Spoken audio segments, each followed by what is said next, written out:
Hi, it's Steve. Today we'd like to show you how to replace the door shelf retainer on your refrigerator. It's a really easy repair. Let me show you how we do it. Now, to replace the door shelf retainer, we'll start by opening the refrigerator door up. If the old one is still intact, we simply need to lift up on each end and then pull it away and discard the old one. Take this opportunity to thoroughly clean that bottom shelf.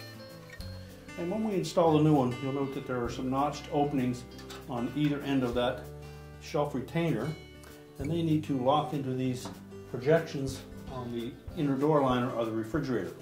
So simply slide it in above them, press it down into place, make sure it's locked securely on both sides.